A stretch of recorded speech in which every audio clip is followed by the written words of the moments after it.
What's going on, guys? Hope you're having a wonderful day. My name is Justin, and today we're listening and continuing our album listen of Spirit of Eden with Talk Talk, listening to Inheritance today. This is off of their album, like I just said, Spirit of Eden, which was released in 1988. Let me just be honest, I couldn't wait to get back into this album. I know I gave it some time because I try to, let a little bit of everything into the channel. I don't try to put everything on at once. But I've been wanting to get back to this for a while now. Speaking of inheritance, what would you guys say is your musical inheritance? I hear a lot of comments and read a lot of comments about how you guys have been influenced, of course, by your parents. I mean, family and your parents are probably and usually one of the biggest influences on your music. But if you could choose maybe one band, one artist, maybe one song that you truly took to heart as your inheritance, your musical inheritance, perhaps from your parents, it could have even been from someone else, maybe your grandparents, maybe another family member, maybe somewhere completely different that I didn't even think about. What is your musical inheritance? For myself, I would definitely have to give it mostly to my dad's side and my dad himself, who was just a big jazz person. And I would say that even though at the time growing up I didn't love jazz, it definitely grew on me. And I think a lot of the reason why it grew on me is because it was around me so much because of him. So that's my musical inheritance, if I could say. Anyways, let's get into the song. I hope you're having a wonderful day, guys. Hope everything is going well. Hope you're having a beautiful morning. Hope that you got your cup of coffee, your cup of tea, whatever it may be. Maybe you lit something up. Whatever it is, whatever you do, and whatever you got, hope it's all good. You can join me on Twitter. You can join me in the comments down below. Let's do it. This is Talk Talk with Inheritance.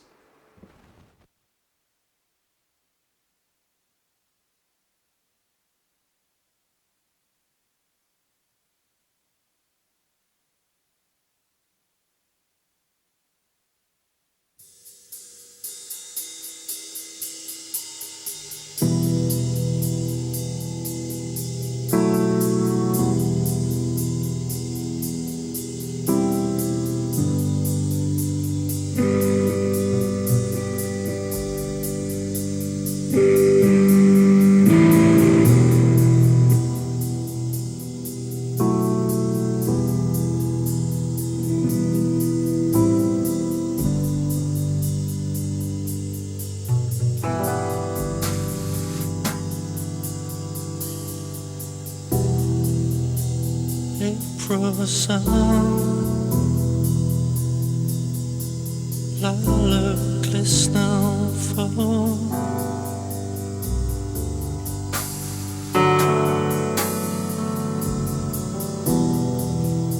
till as one on the breeze they flow.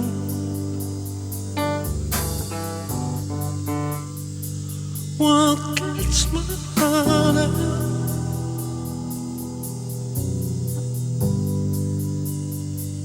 What gets my heart out?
lost my heart and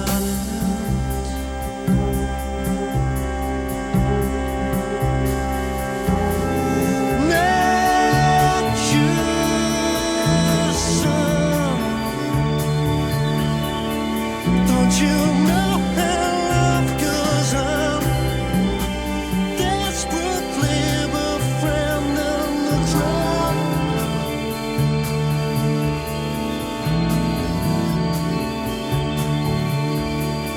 To incessantly drive on, dressing good surrender and God.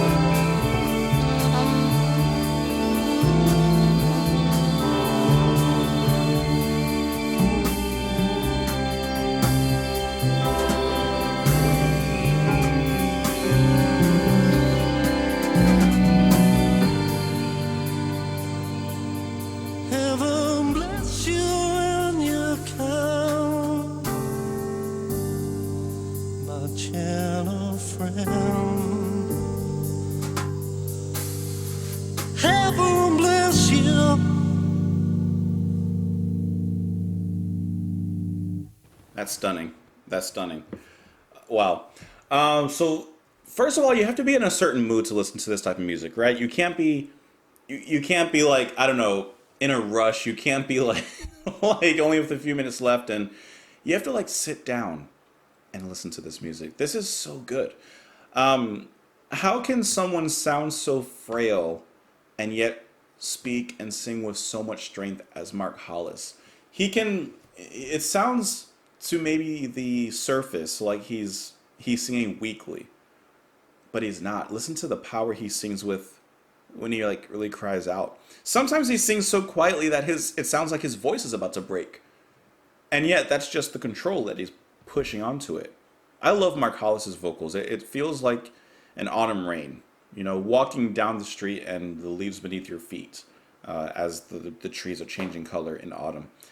Musically, this was to me a wonderful build up in its structure. I like the middle section a lot where the horns come in and it begins to sound very dissonant, but it's like a decadent dissonance. It comes out of harmony, it goes back into harmony.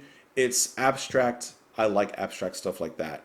And once again, I mentioned it before in the past video with Talk Talk, and with the first 3 songs on the album, but it also feels very jazzy. Huge jazz inspiration throughout the piece. And I like just how much space there is, because in these songs, space is just as much an instrument as anything else is as well. And that's used very nicely throughout. There's moments where the drums, or not the drums, the bass is dropped out completely, and there's just extra room in the room. You can feel it. And then that makes such a bigger impact when the bass actually returns. You can once again feel it. They always leave you feeling something, whether that is emptiness or whether that is fullness. That's great. And then in that section, about halfway through, after the horns, the guitar comes in and begins to once again build us back towards the places that we've already been. So I like that breaking down, building up kind of motion. It's very circular. It feels like a very fitting beginning and end. And when they're playing this in the beginning of the song, I can really visualize all of the band members. I don't know how they're sitting, but in my head they're sitting like with big spaces in between each other and allowing each of their notes, each of their parts to ring out in this big, empty, and dark room. They're just playing in the dark, playing off of ear. See, like, hear the bass there? That beautiful stand-up bass. I love that sound. And the guitar and the piano are just beautifully interplaying with each other, letting one ring out before the other begins to exclaim its notes as well. I just feel like this is all beauty. I love the bass playing in there within the drifts and the echoes. And then Hollis, he comes out. And I like how he doesn't, at least to me in my untrained ears, it doesn't sound like he sings perfectly in key. He sounds just maybe slightly off, but I think that adds so much depth to the song itself. I like the twinklings of perhaps organ or synth maybe. I'm pretty sure it's organ in the back as well. There's a lot of subtlety to this music. I would say in some ways, the actual subtleties and the feelings and emotions in the music itself reminds me of Pink Floyd and how they capture emotions in their music. Because they're not always playing the most flashy stuff. They're not always like making you feel like huge feelings, but it's something deeper and more intimate that they're playing to. And I feel like Talk Talk are doing the exact same thing in Inheritance. They're playing to something deeper than the surface. Oh, and then the drumming with the brushes and everything. I thought the drumming is fantastic and huge. It may not like feel huge, but extremely impactful by Lee Harris. I mean, to me, that's masterful drumming. He's playing within the song. He's playing for the song. He is serving the song. And then, I mean, he's serving it on a silver platter. I mean, he's serving it on gold. And as quiet as all this power is, it's hugely impacting. It feels big. It feels like it could fill stadiums and fill a concert hall. It sounds deafening, and yet it's not. Let's get into the lyrics though. April's song, lilac glistening full, 10 as one on the breeze they flow. When it gets my heart out, when it gets my heart out. Nature's son, don't you know where life has gone? Burying progress in the clouds. How we learn to linger on, head in sand. Expecting the dower to redress with open arms. Ascension in, incentive end. The lyrics kind of remind me of John Anderson and his lyrics from Yes. Like, it's more for the sound, and there is meaning. I mean, do not doubt that. There is a deep meaning behind the lyrics, in my opinion. But there's more poetry to be sung alongside the song and alongside the music. And the music is really trying to capture the emotions that we're getting. Nature's son, don't you know how life goes on? Desperately befriending the crowd to incessantly drive on. Dress in gold, surrendering gown. Heaven bless you in your calm, my gentle friend. Heaven bless you. See, the song is called Inheritance, and then 2 times throughout the verses he says, Nature's son, don't you know? So it's like, who is the son of nature? I would imagine that is life itself. So life, don't you know where things have gone? You know, how things progress, how life begins and how, I'm not sure actually. Throughout this, he's questioning, like, where has life gone? What does it mean to live? As far as I can tell, kind of things like that. We learn to linger on. We, keep our head in the sand, expecting the dour, expecting the worst, to redress with open arms. Ascension in, incentive end. That ascension in, incentive end, that's very yes to me. There's some meaning in this, and it's poetically like cryptic. There is something in there. I just don't know what it is. I'm reading off of musicaaficionado.blog, and I guess it had an interview with Mark Hollis. And looking at Inheritance on the article, it says, if you cannot understand what Mark Hollis is singing about, you are not alone. Hollis talked about this in an interview. He says, I've always written lyrics from a phonetic point of view. I mean, it always bothered us that vocals are set too loud in the mix anyway, and no matter what work has been put in backing it, just becomes subservient. The emphasis is on the tonal quality of words, less the elocution. He says, with lyrics, they're totally important in one way, but equally they're not of any importance at all, because they've got to be secondary to the actual way the things move phonetically. See, I like how you get a little bit of like a peek into the mindset of Hollis with these lyrics. He later says, the reason why I needed so much time for the lyrics was precisely their compactness. It's much harder to say something in 10 words when you have 1,000 words at your disposal. In those lyrics are 3 months of my observations and represent the values in which I believe on a humanitarian level. I like that. He doesn't strive to be wordy. He doesn't strive to be overly descriptive. And when you look at the lyrics, for example, in Inheritance, I mean, there is a lot said in just a few lines. So I think that is really economical, the way that he views writing lyrics. That's really cool. Guys, let me know what you thought of the song. Hope you're having a fantastic day. Hope that this song made your day just a little bit better.